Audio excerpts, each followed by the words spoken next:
Hello and welcome to Return to Regalia, an Underland Chronicles reread podcast. I'm Una. And I'm Nate. And today we'll be covering chapters 3 and 4 of The Marks of Secret, in which Gregor meets Twirltongue. Oh, yeah. Initial thoughts about these chapters? I guess my biggest thing is that I'm surprised that Rip Red seems to trust that Gregor will actually go with his plan to kill the Bane. That was my biggest thing. And then also I don't know yet, but I'm trying to figure out how Twirltongue does what she does. Yeah. We can talk about both of those things. Yes, excellent. Should we get started? Yeah, let's dive in. Where we left off, Rip Red had just revealed his plan to assassinate the Bane. Chapter 3 begins with Gregor in disbelief about Rip Red's plan. He thinks the Bane might just need a little therapy. He doesn't blame the Bane for being a bit deranged because he's been through a lot. Gregor's sure that killing Razor was an accident, and even though the cannibalism is disturbing, he remembers that Rip Red didn't have an issue with the spiders eating each other in Book 1. Gregor actually kind of relates to the Bane because he's a rager who hasn't learned to control his powers yet.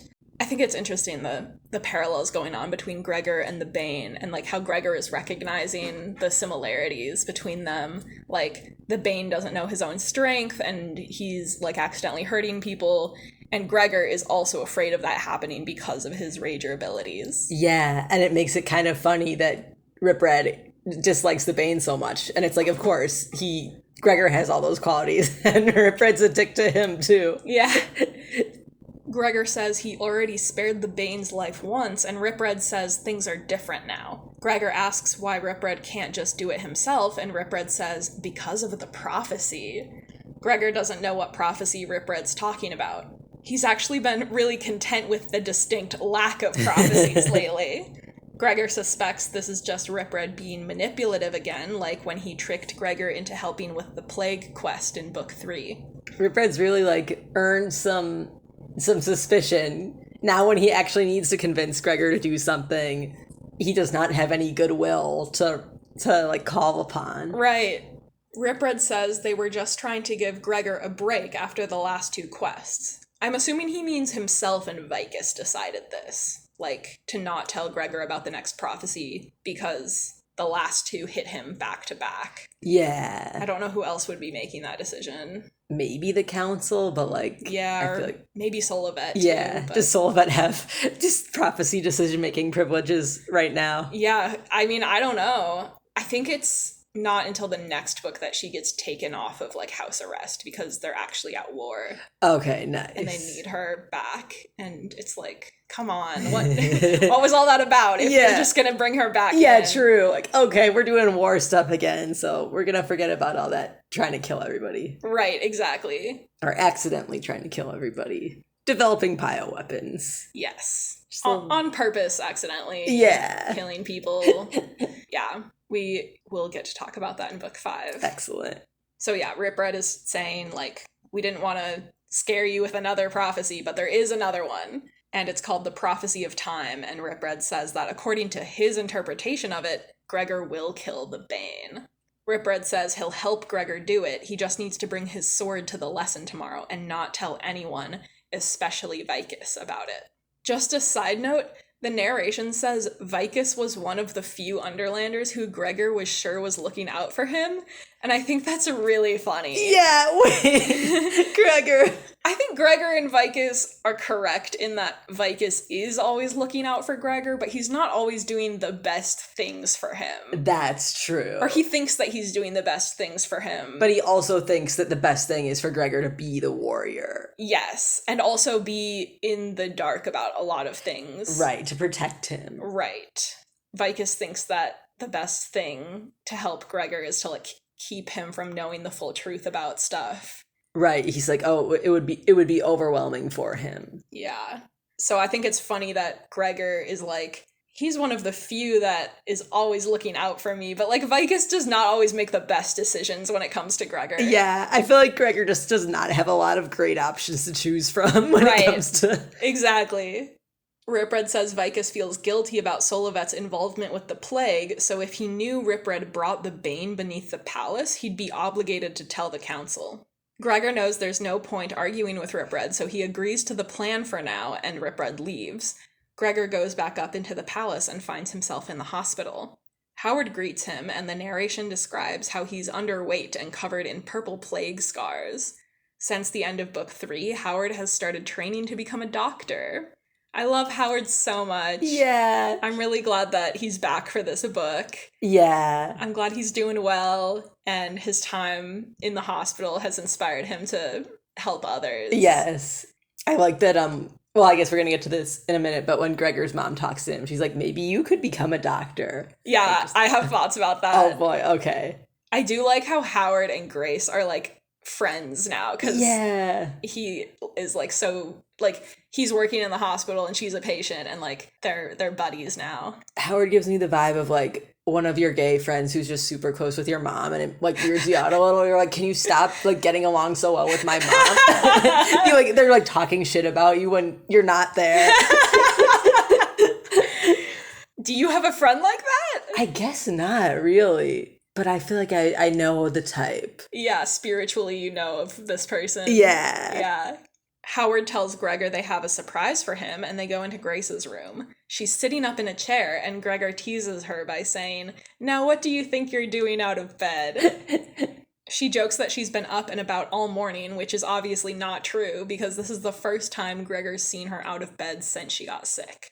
I like that they're just joking, though. Like, obviously, it's not true, but, like, it's super cute that Grace is like, oh, I'm doing great. I've done all of these things, and, like, kind of just, like, joking that she's way better than she is, and they don't have to acknowledge, like, how bad things are. Right. It kind of shows, like, how used, like, again, showing time has passed, like, how used to things they've gotten, how they're handling it. Yeah. And just, like, yeah, that the book doesn't need to make it, like, a super sad moment. Like, oh no, Gregor's mom is still really sick. I also love when he says, now what do you think you're doing out of bed? Because that's putting him in, like, the parental position. Yeah. I think that's, like, funny that he is acting like the parent in this situation. Yeah.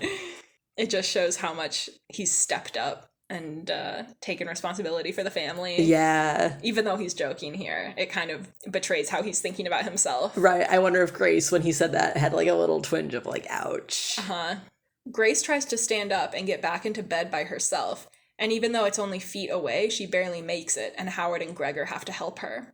Howard is happy about her progress, though, and assures her that she'll have her strength back soon. He leaves, and Grace comments on what a good doctor he'll make. She says maybe Gregor could be a doctor someday, and Gregor nods, but he has no idea what he wants to be. The narration says, since he'd fallen to the Underland, it seemed like he already had a job, warrior. But it was not a job he liked or wanted, and it was certainly not a job his mom approved of for her 12-year-old son. Yeah, well, I just thought it was funny that his mom was that his mom's like, you could be a doctor someday, maybe, because it just reminded me of, like, the mom urge to be like, hey, your friend is doing something really good with his life. What if you also? Yeah. Just a hint. But it is more, like, on a deeper level. It's like, oh, she wants him to, like, be literally the opposite of a warrior, like, be a healer instead. Yeah, that's true. A hero in a different way. Yeah. Yeah. And I think that she just wants to, like, think about the future and try and make him think about the future, because Gregor is really not good at that. Right, that's so true. He is really good at living in the moment, and he has trouble kind of, like, imagining a future for himself, and this kind of dates back to even the first book when he wouldn't let himself think about his dad coming back and what they would do after his dad comes back and everything. Right. And I think that this is kind of a continuation of that, is that he's so preoccupied with being the warrior that he does not have the capacity to think past that and think into the future about, like, what he wants for himself. So I think this is Grace kind of urging him to be like, this isn't your whole life. Yeah. The warrior thing is not everything, and you can have more than this. Yeah. It's another one of those things, I feel like one of the skills that serves him really well while he's in the moment of, like, something bad is happening. Like, being able to be really focused and present is great. And then once you move on from that, I mean, when the last book, he's basically, like, unmoored, and he's like, what am I going to do now? And it's like, we see the result of him having to not think about the future as much as possible for so many years. Right, exactly. Even despite Grace trying to encourage him. Mm-hmm. Gregor changes the subject and asks about Boots. Grace explains she came by, and then Luxa took her to the field. Gregor gives Grace an update about everything going on back home, but he's still preoccupied thinking about Ripred and the Bane. Grace notices, asks what's wrong, and doesn't believe him when he says not a thing. I also would not at this point. Howard comes in and tells her to rest, so Gregor says see you soon and goes to the arena. Luckily, the people training on the field aren't doing blood ball target practice like he feared. The toddlers are learning to fly on bats. It says, at first glance, it looked like little kids were raining from the ceiling, but none of the raindrops ever reached the ground. And I just love that description. Mm-hmm. It's so funny and like, I don't know, it's just so lighthearted in contrast to Gregor's inner thoughts. Yeah, true. The bats are basically doing the thing that Henry had them do to Boots in book 1, where they fly up, flip the kids off their backs, then catch them and go back up. Oh, and it's funny because like the difference in Gregor's reaction then versus now. Oh, you're right. Yeah. Because he's so used to it now. He's like, oh yes, they're training the toddlers to fly on bats and fall and do somersaults in the air. Right, and like he's fine with Boots doing that, whereas before it was like, holy shit, what did you just do to my baby sister? Yeah, it's terrifying, and he like demands that they bring her back down, and now he's like desensitized to it. Yeah, that's a good point. Thanks. Also, side note, I wish I had like a puppy assigned to me from when I was a toddler, and it's like, you have to train and bond with this puppy. I think that would be really nice. I don't think they assign bonds, Oh, though. that's true. Okay. I mean, I guess I don't know how they do it, but a human and a bat like pick each other. They don't. Okay, but basically, so you're like released into a room with a bunch of puppies, and you make friends with all the puppies until you decide which one is your favorite. Yes. I want that. I want that for my life. You can make that happen for I guess yourself. you're right. Well, I couldn't replace my sweet puppy at home, so. Yeah. You know. You already have a bond. Yes. Yeah. Marith is there leaning on a crutch, and now he has a wicked awesome prosthetic leg made out of bone and leather. Yo, I did not really consider how sick that would look, actually. Yeah, that's fucking metal. But he's still learning how to use it, so he's walking with a crutch still. He and Luxa are laughing at Boots, who is trying to somersault in the air like Luxa has been teaching her. Which I love, that implies that, like, Boots and Luxa have been hanging out a lot, and Luxa has been, like, trying to teach her acrobatics. Yeah! That is so adorable. When Boots falls off the back of a bat, she flaps her arms like wings and calls, me, so the bats will catch her. Gregor stops to stare at Luxa for a moment because he's not used to seeing her so happy. After she got back from the jungle in book 3, the Regalians seem to realize how lucky they are to have her as their future ruler. And I suspect that this has something to do with them having to deal with Nerissa while Luxa was gone. That's true. They're like, oh, we didn't know how good we had it until we lost Luxa. However, the real reason Luxa is so happy these days is Hazard. Hazard is training on the bats with the younger kids because flying is still new to him, but Luxa has kept her word to Hamnet not to let Hazard train with weapons and become a warrior. Instead, Hazard has been learning languages with various tutors from different species. Ripred has been teaching him Rat, and apparently he's way more patient with Hazard than he is with Gregor, which I fucking love. Really, the more we see Ripred interact with children, the more we see that, like, it's most people except Gregor and the Bane. Yeah, exactly. he's like capable of being nice to kids, which makes it way funnier when he's not. Right. I think that it's partly because Hazard is like the best. And like Gregor is like petulant at times. That's true. And I can't imagine Hazard being like rude about, you know, getting lessons from Ripred. I'm sure he's very eager to learn Rat. Yeah. But I also think that because Ripred and Hamnet were friends, and like Hamnet trusted Hazard to stay with Ripred. Oh, like at one true. point in book 3, Hamnet and Frill are going to go off and explore in the jungle, and he tells Hazard, like, Ripred will keep you safe. And that was a big moment because humans aren't supposed to trust their children with rats. So I just think that the bond between Ripred and Hazard is really important, as like Ripred knew Hamnet and can like tell Hazard about him. Yeah. Yeah. He's kind of like a little stepdad. Yeah. Or like adopted dad. I'm not the step rat. I'm the rat that stepped up. Also, just the fact that Ripred lost his kids, Right. and Hazard lost his parents. like two sides of the same coin. Literally, always a great relationship in fiction. Yes, truly. Temp is teaching Hazard and Boots how to click in Crawler, and a spider named Pervox is teaching Hazard the spinner language, which comes back later when they try and talk to the scorpions. Oh, sick. I just need one more digression. You know how, like, in real life, like, Americans might think that somebody with a French accent is sexy? Mm-hmm. Do you think that, like, anybody's ever going to be like, wow, Hazard has such a nice rat accent? That's funny. I hadn't considered the fact that he might have, like, a human accent from learning... Oh, right. Like, rat as a second language. Right. Or whatever. I'm sure that there's also an element of, like, because his... like, vocal parts are different than a rat's, he probably can't sound exactly like a rat. Right, yeah. So I bet that is kind of like an accent in some ways. I'm fascinated by the linguistics in these books, and I swear to God, I'm going to work on a linguistics episode. You will definitively answer the question, is it sexy to talk a rat with a human accent? Science is still out on that, I think, but we can theorize. Yes. Gregor starts to walk toward his friends, but then he hears jump, and when he leaps into the air without hesitation, Ares catches him. I am so happy to have Ares back. Mm-hmm. It's so good. Like, his absence was felt so much in book 3, and same with Howard.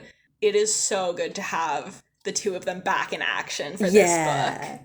The narration explains how Ares has recovered from the plague and, instead of going back to his cave, has started living with Luxa, Hazard, and Aurora in the royal wing of the palace, which I love for him. Yeah, little found family. Yeah. I'm wondering if that's where he lived before when Henry was alive. Oh, I bet you're right. There or, like, somewhere close. Yeah, because Luxa says that she used to share the royal chambers with Henry. So I'm guessing that Ares also stayed there. Oh, that's funny. So he's just like, oh, here's my old room with all my Chemical Romance posters. So. Marith ends training and everyone breaks for dinner. We get introduced to Talia, a young peach-colored bat with white streaks like a tabby cat. I just imagine her looking like a creamsicle. Yes. Nice. Oh, so cute. The narration says, she had a love of jokes that Gregor found unsettling. He had modified some overland jokes for her. Why did the bat cross the river? To get to the other side. Something like that could make her laugh for, no kidding, 10 minutes. He tells her, why is 6 afraid of 7? Because 7, 8, 9, and she almost chokes on her food. Good thing she didn't die. That would suck if she died. Too soon. You're right.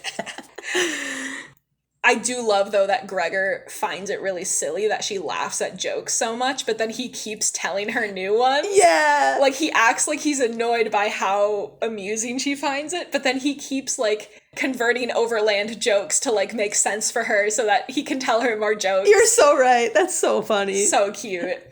Gregor asks Luxa if she thinks Talia will grow out of it, and Luxa hopes so because Hazard wants to bond with her. Just a side note, I'm saying Talia because that's how the audiobook says it, but I'm sure there's fans out there who also would pronounce it Thalia. This is an issue that the Percy Jackson fandom also has. After dinner, Gregor excuses himself to take a walk and do some thinking. It occurs to him that he should learn about the prophecy Ripred mentioned, so he goes to Sandwich's prophecy room and finds Nerissa. He asks if there are any more prophecies about him, which, to be honest, I can't believe he didn't do sooner. Yeah, that's really true. Like, bro. You'd think that it would occur to him to ask, like, hey, just checking, is the warrior in any other prophecies? Yeah, like, the third time that they're like, oh, by the way, there's another prophecy. Here's another one for you. Yeah, he should have just been like, can you just tell me all of the ones that I'm in right now? Just so I know how many to expect. So I can, like, plan out my life around how many times I'm gonna have to come back to this stupid Underland. Sitting there with his, like, whole planner and some highlighters. Yeah. Bullet journaling. He's like, by the time that I'm done with the 6th prophecy, I'll be graduated from college. Nerissa says, yes, one in particular.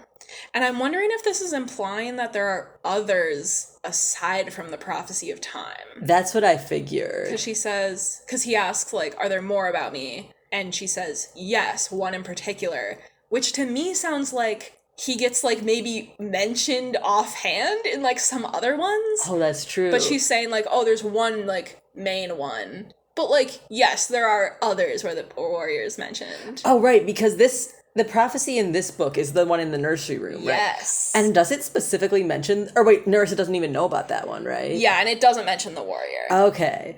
Oh, I was thinking that there were, like, multiple prophecies about the warrior, but she just knew, like, which one would be relevant because of her. Well, okay. The prophecy of time is the one in the 5th book. Okay. And it specifically mentions the warrior dying. But the first 3 books, those prophecies also mention the warrior. Okay. So there's multiple prophecies about the warrior, but Gregor is asking her, like, are there any more? And the way that she words the answer, yes, one in particular, makes it sound like there's more, but she wants to draw his attention to one in particular. Oh, yeah. Yeah, and we only have one more actual one. Well, I think I get what you're saying. Like, there's some that's like, the warrior is going to eat a sandwich, and meanwhile, there's going to be this whole deicide thing happening. Regicide, that's the word I meant. And he's just, like, kind of there, is what you're saying? Yeah. Like, the warrior gets mentioned in a lot, but, like, there's one main one where he's, like, the protagonist that is the one that Ripred is talking about. That makes sense. Yeah. So I'd be interested in hearing what other people think about Nerissa's kind of obscure answer here. Yeah. It's purposefully vague, like what a lot of Nerissa says. Yeah. It's purposefully vague. Gregor asks if the prophecy says he's supposed to kill the Bane again, and Nerissa says maybe. She asks him why he wants to know, and when he doesn't answer, she guesses that someone has been putting ideas in his head. She says, the prophecy of which you speak lies in the future, not our present time. Events reported in it have not yet come to pass. It is possible they never will. This is fascinating to me because the it is possible they never will implies, like, does she think that it's possible that some prophecies will never come true? Yeah, which is so interesting because, like, you would think that as the person who can actually, like, see the future, she would believe in the prophecies more. But I guess if she, like, knows the prophecies, like, on an actual level, as opposed to just, like, having to believe in them on faith, then maybe she knows all the things that already haven't happened that were prophesied. Yeah, like, she's saying it's possible that the events reported in the prophecy will never come to pass. But, like, wouldn't that be, like, heresy? Wait. Like, to say, like, well, some of Sandwich's prophecies will never actually happen. Like, wouldn't that be acknowledging that it's not a prophecy? Like, yeah, no, you're right. Because we still don't know. Like, we know that Nerissa has her prophecy thing. We don't know if Sandwich was, like, really, like, had magic going on like she did. Like, maybe Nerissa just, like, never mentions it, but she knows that some of the prophecies are bullshit because she can actually see the future. Right. But, like, no, yeah, that's a very strange thing for her to say casually. Yeah. And it's really interesting that Ripred also has that view and that the two of them so different, like, approach it so differently. Yeah, that is interesting. Yeah, I think it's interesting to try and, like, compare Nerissa and Sandwich because I don't think that they're actually the same. Uh-huh. I think that even though, like, okay, in the 5th book when Ripred reveals to Gregor that he doesn't believe in the prophecies, Gregor tries to, like, argue with him and be like, well, this came true and this came true and Nerissa knew this and Nerissa did this, and Ripred is like, we're not talking about Nerissa, we're talking about Sandwich. Because Ripred can't really explain how, you know, Nerissa knew some of the stuff that she knows. And he's like, well, we're not talking about Nerissa. That's so funny. Like, he's just like, psychic bullshit aside. Yeah, like, we're talking about Sandwich's prophecies, which are, like, propaganda, and they're written from a very, like, specific perspective to serve a very specific purpose. And it's very up in the air whether or not Sandwich was, like, writing them purposefully, or, like, he genuinely believed in them, or was he, like, crafting them specifically to, like, make certain things happen, which we can get into in book 5. Yeah, but I just we don't have to discuss this deeply, but Nerissa is still such, like, an anomaly to me. She's the only thing we have of, like, real magic that does not really get expanded on. I agree. And sometimes I'm like, what purpose? Like, I feel like there's more that was cut out or something. Like, I feel like I want there to be more. Yeah. Because she delivers a lot of mysterious information, and she like muddies the waters on whether the prophecies are real. But like, what does she do? Like, who is she? Why is she here? Yeah, I would love to have like a little bit of more Nerissa explanation. Yeah. She's really like the one like cryptid of this Yeah. series. Like she's the one unexplained thing. Like even Gregor's rager powers, like that's kind of like magic. Yeah. But it's kind of portrayed as like a natural instinct that he has. Yeah. But Nerissa's quote unquote powers are never truly explained like that. Yeah, and we never really like there's like Twitch tip her sensier stuff is also like it's mysterious, but it's like within the realm of possibility, and like is something that they're familiar with. Nobody's like, oh yeah, Nerissa is a this thing, just like this person. Right. Like it's just her. It's just her. And even though they have heard of Sandwich, they don't call her like, oh, she's just like Sandwich. Right. They doubt her. Right, which is really hilarious for people who are living in a prophecy-based society. Yeah, I think that to some extent she probably exists in the series to point out the hypocrisy of the Regalians. That makes sense. Yeah. We can talk about Nerissa more in the future. If anybody has any thoughts, please share them. I'm dying. Yeah. Please share your Nerissa theories. Is she for real magic? Is she just, really lucky with her guesses? Yeah. Gregor suspects that Nerissa knows Rip Red is the one who's been putting ideas in his head, and he asks to see the prophecy. Nerissa refuses on the grounds that reading it would be damaging to Gregor, but she invites him to ask Vicus about it if he really wants to know. But I'm not sure that Vicus would show Gregor the prophecy either. Yeah, I think it's kind of funny. Nerissa's basically like, doesn't want to give him a hard no, but it's like, yeah, talk to Vicus if it's such a big deal. Yeah. Nerissa's like, well, in my opinion, it would be bad if you read it, but you can go check with Vicus, see what he thinks, but I don't think Vicus would want Gregor to know. Yeah, Vicus would want to know why he wants to know, and he would not let it go. Right, which is why Gregor is like, never mind. Right. And also he decides to heed Nerissa's warning. Yeah, because I was going to say she probably does have Gregor's best interest at heart, but who knows what Nerissa... Yeah, I'm not sure that she has that kind of perspective. She doesn't, she's not really motivated by her own interest. She's not she sometimes does things and makes decisions, but she's kind of just she's very frail and not quite with it the way everybody else is. Yeah, I would say that she does not have a motive. Yeah. For anything in particular. She's kind of trying to look out for Gregor by being it might be good if you don't read this prophecy, but she's pretty non-committal about that. Yeah. Spoiler warning for Percy Jackson and The Last Olympian.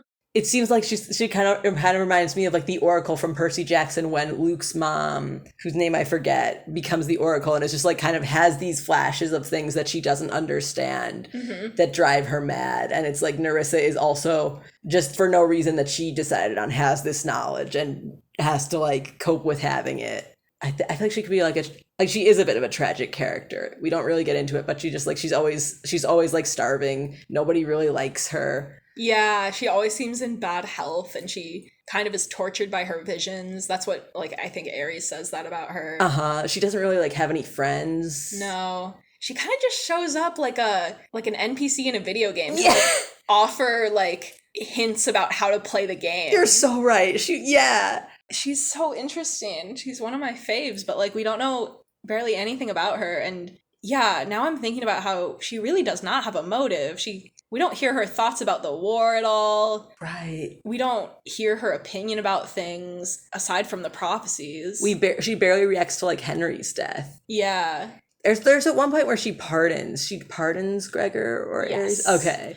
Yeah, she is a real one for that. Mm-hmm. But I think that she does that based on the fact that she thinks that Gregor and Ares fulfilled the prophecy of Bane. I have a thought. She's more than everybody else is operating on the big picture. I feel like she's maybe a representative of if you try to take the humanity or the interest, if you try to just look at the facts and don't think about how people would do things and you just try to see the bigger picture, she's kind of the ultimate goal of what Vicus is doing. Oh, maybe. She's very impartial. Yeah. Yeah. She's very unlike, like, Solovet and Luxa and Vicus and Ripred. Like, all of these characters are very opinionated and very strong-willed, and they have these very strong kind of values and, like, character traits that really, like, drive their choices. Mm-hmm. And Nerissa is more blank than that. Yeah. Not in, like, a way, like, she's not underdeveloped. It's just that I don't know if it's that she doesn't actually have any of those opinions, or if we just aren't privy to them. Yeah. I wonder if she doesn't have opinions because of her certainty that some things will happen and some things won't. And she's just like, it doesn't really matter to her, like, a lot of what she does, because she knows that she can't change, or she doesn't believe that she can change what's happening. Yeah. Maybe she's just, like, a total nihilist. Yeah. She's just like, I can tell the future and I know that it all doesn't matter and it's just going to happen no matter what. Right. Like the character, like this reminded me, we don't have to get into it, but the character Dr. Manhattan from Watchmen, who, like, at all times he can, like, just move and experience the future, move and experience the past, but, like, always as himself. So he stops giving a shit about everything and walks around naked, and he's blue. So there's some similarities and differences, but just, like, once you know everything that's going to happen, it can become really easily to become apathetic, because, like, you feel like you're just performing, like a cog in a machine performing what you already know. Like, that would, no matter what you think, it won't change it. Yeah, I feel like Nerissa's never particularly worried about anything. Yeah. She's just kind of like, well, it's gonna happen if it's gonna happen, and I'm just along for the ride. Yeah. Which I feel like would be a nightmarish existence, in my opinion. Yeah, I kind of admire that zen. I think you'd have to adapt to it well. Mm-hmm. She's probably better at it since birth. Yeah. But, like, if I suddenly found out that literally nothing I did mattered, I would be like, well, that's not good. We cannot get into this philosophical debate. Yeah, you're right. That's a different podcast. So Gregor decides to heed her warning and not read the prophecy and not ask Vicus about it, especially because he already decided not to tell Vicus about Ripred's plan anyway. We jump to the next day, and Gregor goes to meet Ripred under the palace again. He plans to try talking Ripred out of killing the Bane and maybe fighting Ripred to distract him so the Bane can escape. He duct tapes a flashlight to his arm because he knows Ripred will try to take out his light first, and brings a glass oil lamp he can set on the floor. I think it's so funny that he's like, oh yeah, Ripred knows that my weakness is I can't see in the dark, so he's gonna try and take out my light. But then Gregor just completely forgets that logic when he's, like, actually in the fight. Yeah, true. It's like he thinks about it ahead of time, but it doesn't actually, like, help him in the moment. Yeah. So when he gets to the circular cave where he usually meets Ripred, it's empty. He waits for a while and notes that it's weird for Ripred to be late. He hears a scratching noise from down the tunnel and calls out to Ripred and Pearlpelt. He sets down the oil lamp in the cave and heads into the tunnel. He gets the sense that the scratching noise is leading him away from the lamp and the secret passage's exit, but he keeps following it for some reason. The chapter ends with Gregor stepping into a small cave and getting trapped by 3 rats he doesn't recognize. Which is really most rats. He doesn't recognize a whole lot of rats. That's true. But he also does know a handful at this point. That's true, okay. Yeah. It could have been Lapblood. Yeah. Could have been Twitch Tip. But no. It's 3 new buds. 3 new rats, yeah. 3 new friends to meet. Chapter 4 starts with Gregor drawing his sword, but the rats just lounge on the ground. 2 rats are mud gray, and 1 is more silvery. The silver one speaks with a silky, low voice that is friendly and charming. She says, "So, at long last, we meet the warrior. Ripred is so possessive, the rest of us can't get near you," and tells Gregor he can lower his sword. He just asks who they are, and the rat introduces her friends as Gushgore and Reekwell, and herself as Twirltongue. Twirltongue is like the epitome of gaslight gatekeep girl boss. Like, I love her so much. Gregor realizes these are the Bane's friends, and Twirltongue asks if they've met. Because she asks it so casually, Gregor almost reveals that he met the Bane here yesterday, but he course corrects and says he met the Bane when he was a pup. Twirltongue laughs and says they know the Bane's been here because they can smell his blood. Gregor thinks Ripred might have killed the Bane without him already and asks if the Bane is dead. Twirltongue says no, the Bane is off on a trip with Ripred. They just found some drops of blood from the Bane gnawing on his tail. She asks Gregor why he thought the Bane was dead, and Gregor just says, "You mentioned blood," but he feels off balance. Twirltongue says if Gregor does see the Bane, tell him his friends are looking for him because they're concerned. She calls Ripred delusional and jokes with Gregor about him being dreadful company. Gregor smiles and agrees because it's nice to have someone to commiserate with about Ripred. I just love, like, the slow kind of, like, manipulative way that Twirltongue leads this conversation of, like, it's great to finally meet you. We're looking for the Bane. We smell some blood here. No, he's not dead. Why did you think he's dead? You know, like, kind of, Right. like, tricking him into revealing more and more information. And Gregor is just caught very unaware. Like, even though he doesn't want to put down his sword, like, he's trying to be aware, but even so, she still gets him. Yeah. Also, just the fact that Gregor enters the scene, like, calling out to Ripred and Pearlpelt, and then he says, like, oh, you're the Bane's friends. It's like, obviously you've met him, Gregor. Right. Why would you try and lie about that? I was also thinking about that. Like, rookie move. Yeah. Also, I love, like, when the Bane mentioned his friends earlier, like, I had forgotten enough of the book that I was like, oh yeah, his friends, they're probably his age. And I love that, no, they're just, like, 3 adult rats who are friends with him. I was wondering about that, like, because Twirltongue specifically mentions the Bane is barely more than a pup, but that implies that she's older, and I'm like, how much older? We don't really know how rat ages work. Right. Like, is she, like, a young adult? Is she, like, a teenager, and the Bane is the equivalent of, like, a younger teenager?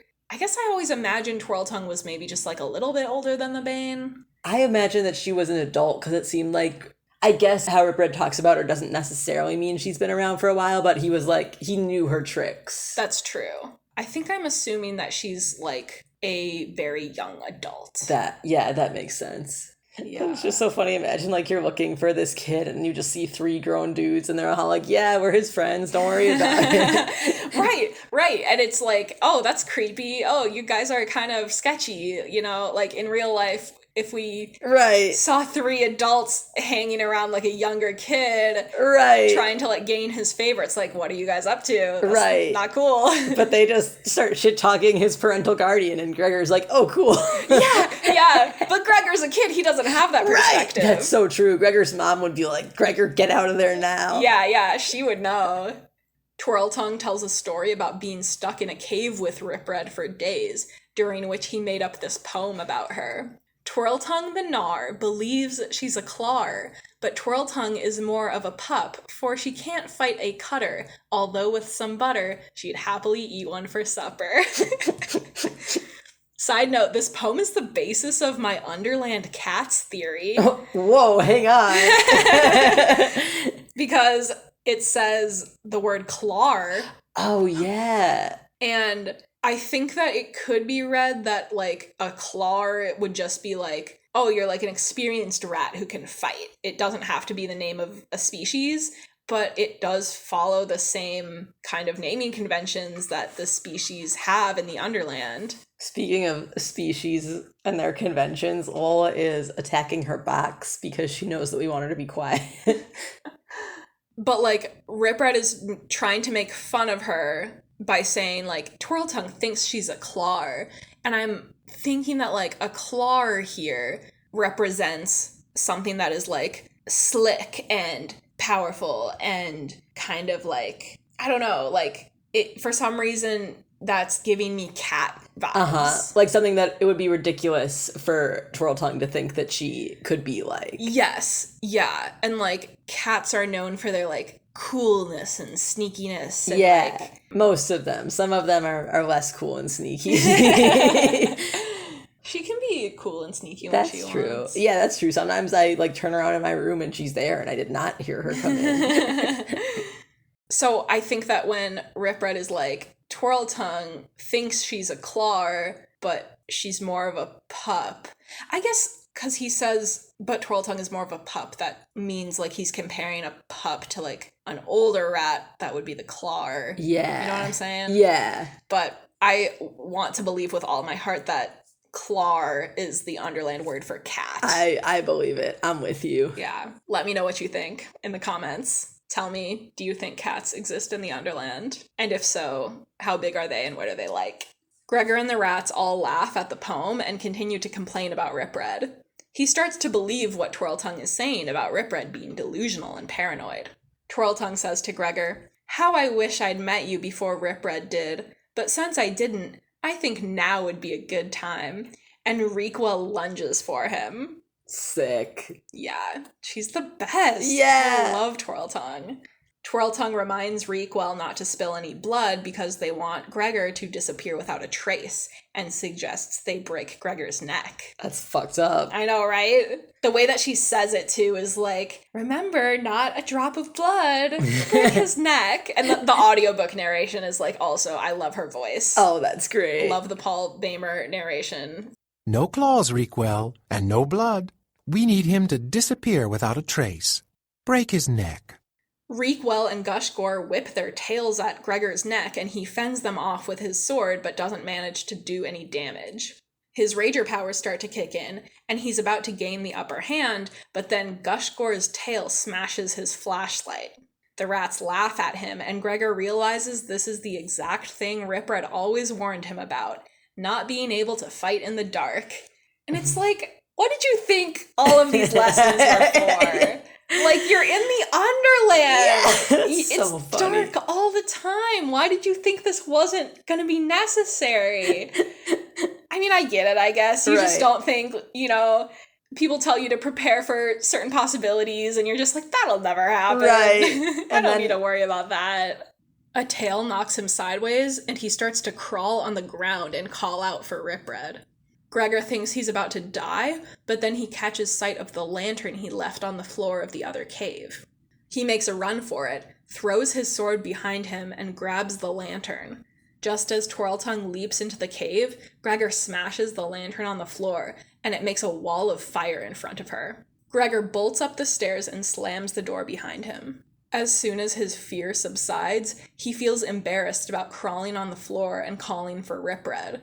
He's shocked by how Twirltongue got him to doubt Rip Red, because Rip Red has saved his life plenty of times, and he didn't know Twirltongue at all. Vicus appears, startling Gregor, and explains Rip Red had to cancel today's lesson because he, quote, misplaced something and has to go find it. Gregor assumes this means the Bane ran away and Rip Red is hunting him down. Gregor asks Vicus nonchalantly if the stone door to the secret passage is solid enough to keep out any rat that might theoretically follow Rip Red. Vicus says yes and asks why Gregor is concerned. Gregor decides to trust Rip Red and not tell Vicus about the rats, so he says, "Just crossed my mind." Gregor wonders if Rip Red will kill the Bane if he finds him. And the chapter ends with Gregor lying awake that night, certain about only one thing. There's a prophecy that no one wants to tell him about, and it's got to do with him and the Bane. Rough couple of days for Gregor. Yeah, but 2 really good chapters. Yes, certainly. As always. I do like, one thing I like is that the narration says that Gregor lies awake at night, but it doesn't really say that he goes back to the Overland. And, we know that he does, but I feel like it just kind of makes it feel like he's still in the Underland. Yeah, the same with, in the middle of the chapter when it's like, oh, we're jumping to the next day. Oh, right. It doesn't make a big deal out of him, returning to the Overland and then coming back down to the Underland. It's like, oh, no, we already saw that. We just can, jump to the next day where he's back in the Underland. Right. And I think that kind of indicates how casually he's coming and going from the Underland these days. Yeah. It's not a big deal for him to go between the worlds anymore. What a change. Yeah.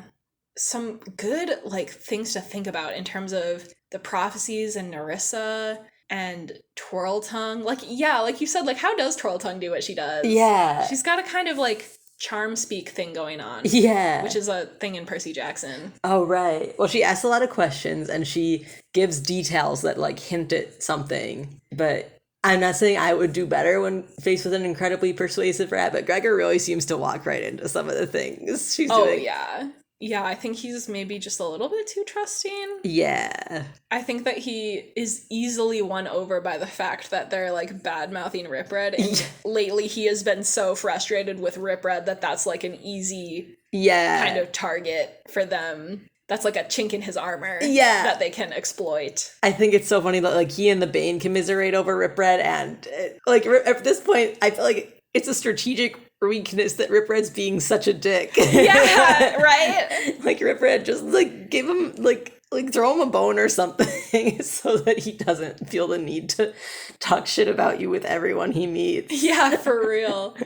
But yeah, Twirl Tongue's an iconic character. Can't wait to see more of her later this book and in the next book. Yeah. Yeah. Quick chapters, but still a lot to discuss. Yeah, clearly, as we have demonstrated. God, we just can't record an episode under an hour these days, huh? No.